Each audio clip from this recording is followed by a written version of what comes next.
people are not going to my online events, what else are they doing? Guys, this is Xiaoyin. I'm the founder and CEO of Around the World. I'm super happy to share. This is my weekly cut to the chase time. So what it means is that every week I will be sharing my most raw and unedited opinions based on what I've learned, observed, and discussed. So this week I really want to focus on alternatives to your online events. You see the things that I kind of recently learned when I talked to a lot of attendees. I asked them, hey, you clearly dropped out. You clearly dropped out of the event halfway through. What are you doing? To my surprise, I guess not surprise, they're not going to another online event. They were just open up YouTube, open up Instagram, open up Twitter, or even TikTok when they're bored. So that is kind of my aha moment, because I was like, interesting. So at the end of the day, who are the competitors of your online events? It's not only other online events, but other form of media format that people can consume. Ultimately, we're all about getting people's attention. Whatever format, whether it's online events or Twitter or YouTube or TikTok, that can get people's attention is whatever format that's going to win.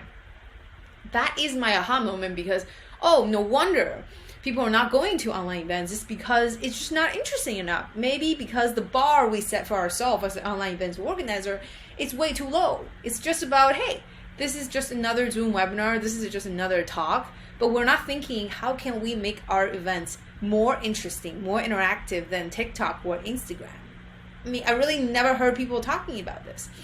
You see the difference between online events and offline events. In the offline events, the most important thing is speakers. If you can get the right speakers, people learn about it. They're going to buy tickets. They're going to fly all the way to the conference venue. Once they're inside the conference center, they're all yours. Even if they're bored, they're not going to leave because they don't have anywhere else to go. They're just going to play with their phone, but they're still inside the conference venue. So on bird view, you still see the same number of attendees. They're inside the venue. The bar of an offline event doesn't need to be, it's not like you have to be the most engaging at all times, because people are just not going to leave. So we're going to have this intuition that by default, people are not going to leave, versus now online events, by default, they are going to leave unless you can be so interesting that they're not leaving.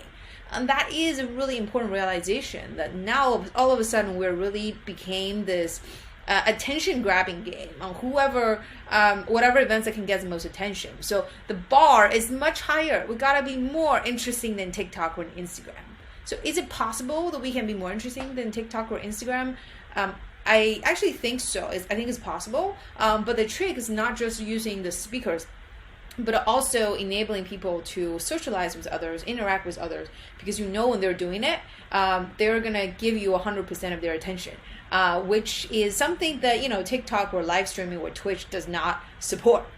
So I really, really believe that nowadays the key is to be interesting enough, or even more interesting than all the other existing media format out there, which is a pretty high bar.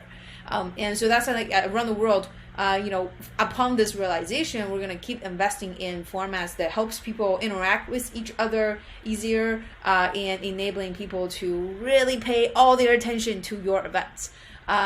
So that's it for this week. If you wanted to kind of try some of our new interactive feature, you should go to Around the World out today and try it out. But this is kind of just more, I wanted to hear you guys' opinion on, do you agree with me that the bar is as high as Instagram or TikTok, or do you disagree? Please comment and we can have a conversation. All right, that's it for this week's Cut to Chase. See you next week.